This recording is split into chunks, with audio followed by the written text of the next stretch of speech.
There is something, to me, that's quite poignant about talking about the issue of climate change in a state like Rhode Island, which is on the front lines both of the impacts of climate change and on the effort to do something about it. So it's very exciting to be speaking here today. I will be talking about this book that we wrote 2 years ago.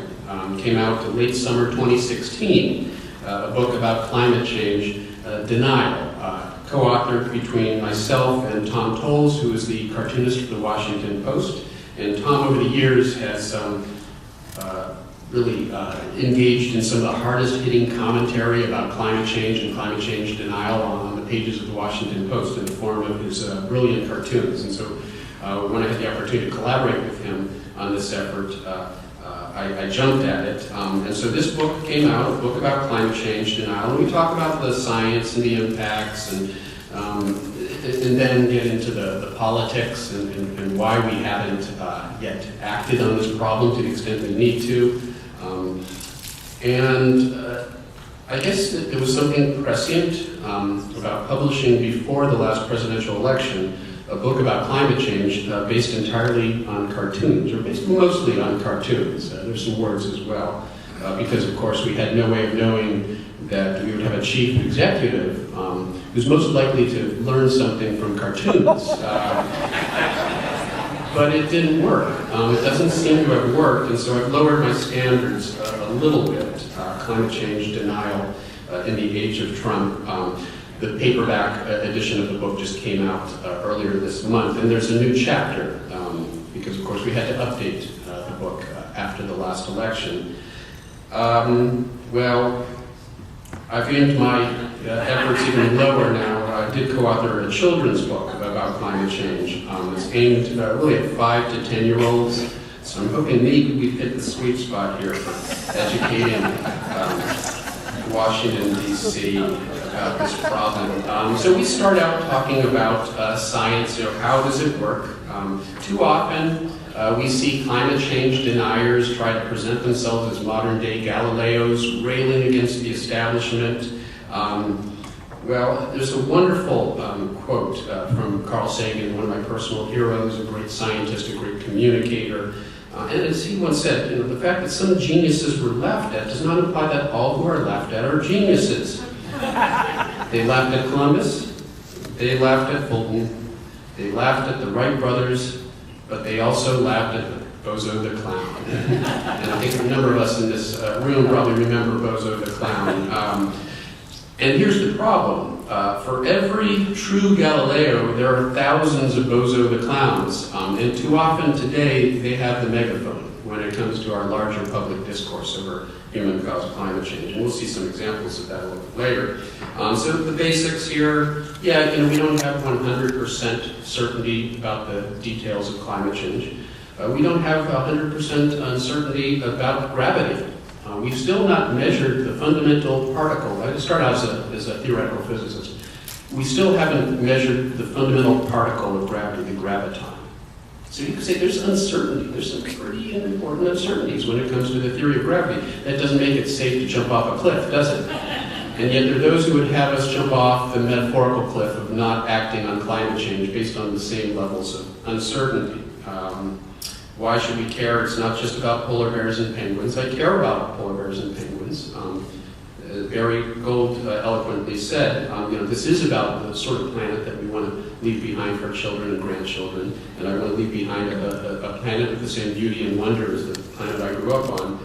But it's about everything. It's about unprecedented droughts that obviously impact our agriculture, impact national security. The national security community has pointed to the fact that an unprecedented drought in Syria, for example, is part of the underlying factors that have led to the instability that we see today in the Middle East, the Syrian uprising. That happened in the context of an epic drought, the worst drought on record. And when I say worst drought on record, as far back as the paleoclimate scientists can go, they tell us at least 900 years. They can go back 1,200 years in California. They tell us the drought that California has experienced in recent years, the worst in at least 1,200 years. And so there are deep national security implications. Implications for our societal infrastructure, record wildfires that we've seen out in California, for example. Denial. There is still denial about the reality and threat of climate change in Washington, D.C., within the office or chief executive. And it often goes like this. There are these various stages of denial. It's not happening. We set 3 consecutive records, 2014, 2015, 2016. The critics say, oh, well, that sort of thing, that can happen naturally, right? Records happen naturally. Stovetop temperatures change all the time. It can be natural. There's nothing to worry about here for these 2 frogs. We actually published a study estimating how likely you would see those 3 consecutive record-breaking years in the absence of human-caused climate change. And I could read the abstract to you and discuss the p-values and statistical testing procedures, but I'm just going to put up the headline that Discover magazine used here to summarize our conclusions. The record global warming streak, snowball's chance in hell that this was natural. I would agree with that assessment of our findings. Well, the it's natural argument, we see it today. Sea level rise, some of you may have seen this headline about a month ago or so. Congressman who says rocks tumbling into the ocean causing sea level rise. And within days after that particular episode, there was an op-ed in the Wall Street Journal. The sea is rising, but not because of climate change.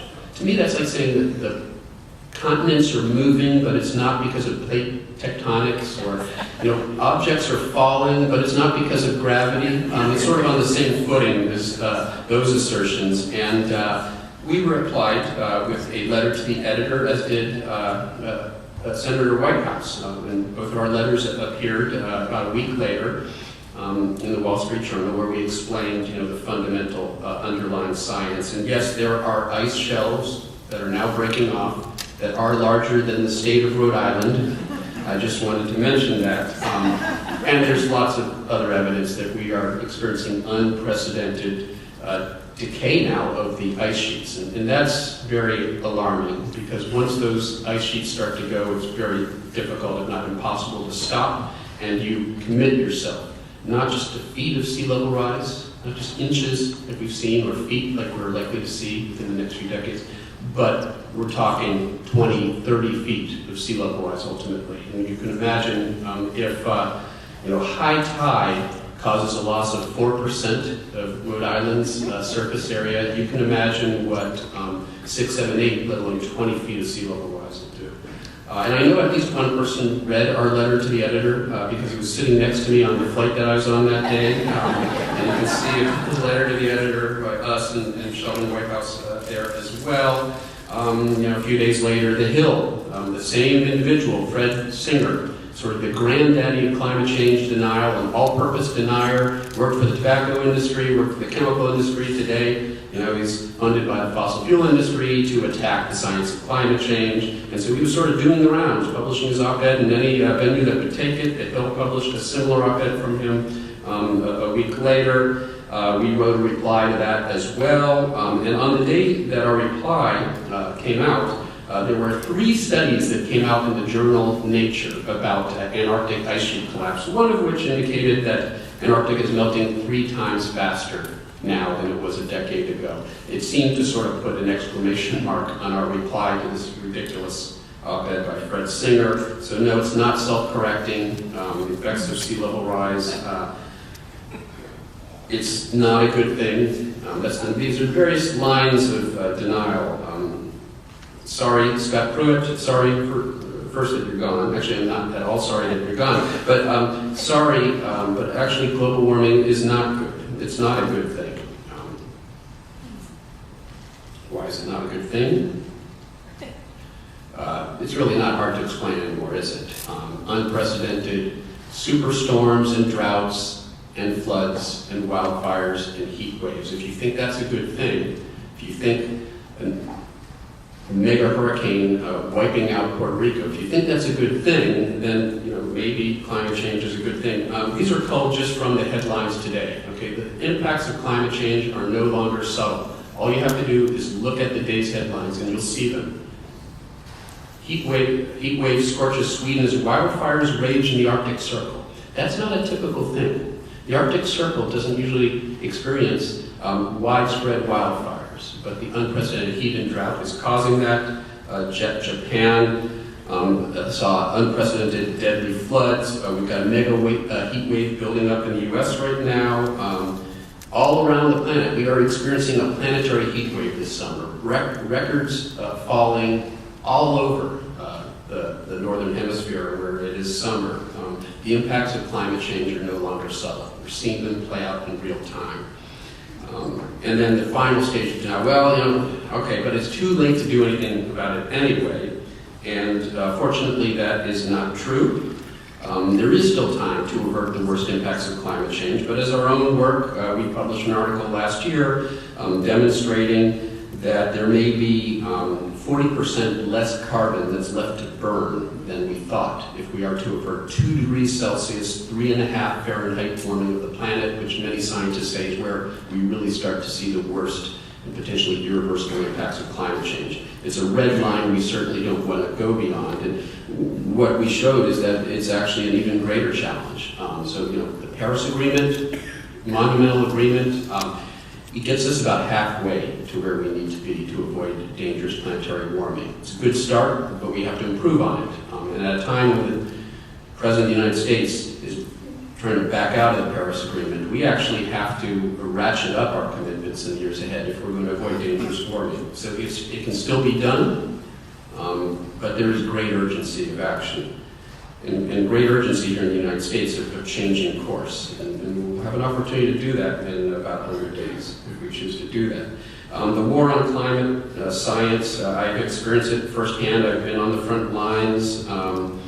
And sometimes the tales are rather amusing. As many of you know, 2 decades ago, as a birthday this year, the hockey stick curve became 2 decades old. We published it on Earth Day, April 22nd, 1998 in Nature. It's become this icon in the climate change debate, and that's made me a central target of those looking to discredit the case for concern about climate change. So I've had some amusing experiences. Sarah Palin back in 2009. You may remember the stolen emails. Sounds familiar. It's like WikiLeaks, Russia, stolen emails, trying to influence sort of U.S. and global politics. No, I'm not talking about Russiagate.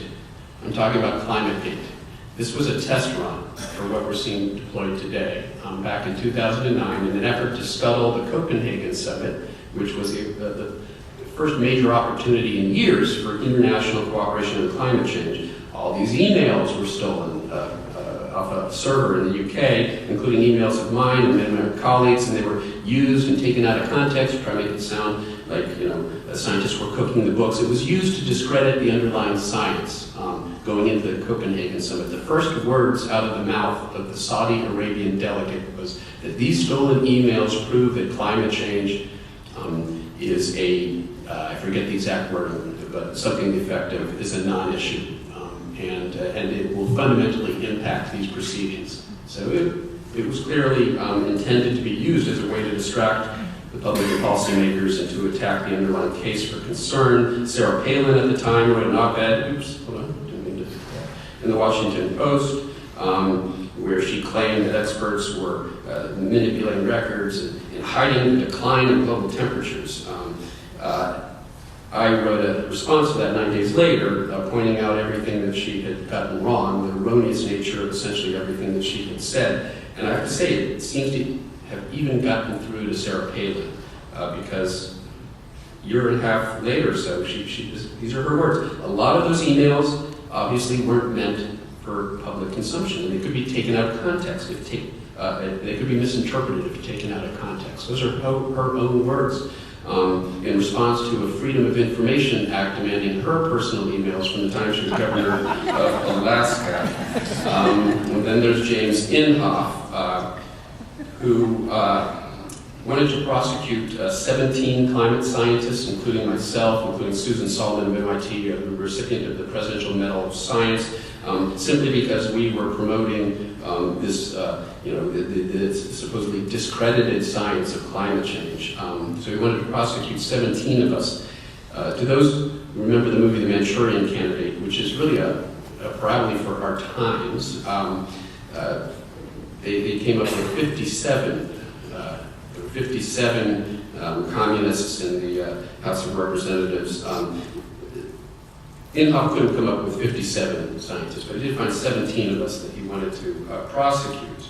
Let me just say, James Inhofe was invited back in the summer, July 2011, to be the keynote speaker at the Heartland Institute Climate Conference. The Heartland Institute is a front group. It was funded by tobacco interests in the past. It's funded by fossil fuel interests today. And it exists to try to discredit the science of climate change, to attack the science, to attack the scientists. And so naturally, James Inhofe, who's declared that climate change is the greatest hoax ever perpetrated on the American people, would be a perfect person to keynote their conference. He accepted, but he had to back out at the last minute. He'd gotten ill swimming in a lake back in Oklahoma, his home state of Oklahoma, that was suffering from an algal bloom in response to the unprecedented heat and drought that Oklahoma was experiencing that summer, which scientists have demonstrated would almost certainly not have happened with the intensity that it did if not for human-caused climate change. And then there's my good friend Ken Cuccinelli, former Attorney General of Virginia, who demanded all of my personal emails from the time I was a scientist there in an effort to find something to discredit me, to discredit the hockey stick, to make his funders, those who funded his campaign, fossil fuel interests, to sort of do their bidding. The Washington Post at the time actually published 5 editorials blasting Ken Cuccinelli's witch hunt, as they called it, against me and the University of Virginia. And their award-winning cartoonist, Tom Tolles, who I would go on to write a book with, at the time weighed in not once but twice about the matter. This is my favorite here. This Ken Cuccinelli up in the judge's chair, and poor Galileo down below. He wants to see his emails as well. I don't mind being compared to Galileo. I guess that's okay. It was quashed. Cuccinelli's effort was quashed by the lower court on a technicality. He had failed to demonstrate any wrongdoing on our part in his 40-plus page filing in the court. He appealed to the state Supreme Court, which actually rejected it with prejudice, meaning, don't come back here again with something like this. And so that was a battle that was won. But he wanted to be governor of Virginia. He ran for governor in the next gubernatorial race. I campaigned prominently and actively for his opponent, Terry McAuliffe, as you can see here in the final rally in Charlottesville, Virginia. McAuliffe was victorious. Ken Cuccinelli in defeat. I'm not making this up, folks. Went off to help run an oyster farm on Tangier Island. This is an island in the Chesapeake Bay that is slowly succumbing to the effects of global sea level rise. You can't make this stuff up, folks. Climate change denial, thy name is hypocrisy, thy name is climate change denial. And let me finally tell the story of Joe Barton, who's perhaps best known now for texting inappropriate photos of himself to other individuals. And don't go online, don't Google this, because once you see the image, you can't unsee it. Don't do it. Please. But back in 2005, he subpoenaed all of my personal emails. Does this sound familiar? All my personal emails. He was the chair of the House Committee on Energy and Commerce, looking for some way, of course, to discredit the iconic hockey stick, which was published in 1998, but somehow was responsible for the 1997 Kyoto Accord. I never quite figured out how that would work without a time machine. But, of course, consistency is not always present in these sorts of anti-scientific attacks. And so the various organizations like the AAAS, the American Geophysical Union, American Meteorological Society, Journal Nature, all spoke out against what they saw as an obvious effort to intimidate a scientist whose findings might be inconvenient to the special interests who fund Mr. Barton's campaigns. He was one of the largest recipients in the House of Representatives of fossil fuel money. Somehow I don't think that's a coincidence. Well, you know, you might not be surprised that a progressive Democrat like Henry Waxman came out to defend us against these attacks. But what you might be surprised to learn is that the biggest heroes in this particular story actually turned out to be Republicans.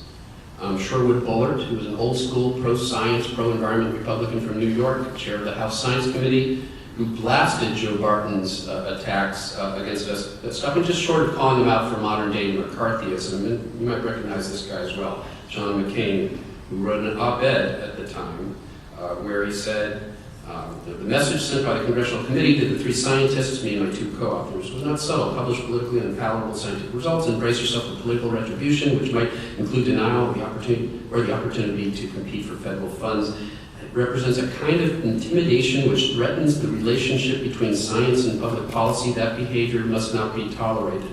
That is one Republican talking to other Republicans. A pretty strong statement, and a reminder that there are some politicians of good faith and conscience on both sides of the aisle. And in this case, even though a lot of the sort of villains in my story have been Republicans, some of the major heroes have been Republicans as well. And I'm pleased that one of those heroes is going to be here later today. Lisa Murkowski, Senator Murkowski of Alaska, I consider to be one of those Republicans as well, who is engaged in a good faith debate over what we do about problems like climate change. I'm running out of time, so what do we do? What do we do about the problem? Well, we could just engage in all sorts of planetary scale interventions, shooting particles into the stratosphere, dumping things into the oceans, and maybe we'll get lucky and it'll all work out. But the subtitle of our chapter on geoengineering is "What Could Possibly Go Wrong?" And I think that really conveys the potential unintended consequences. Fortunately, there aren't any serious proposals by people in this administration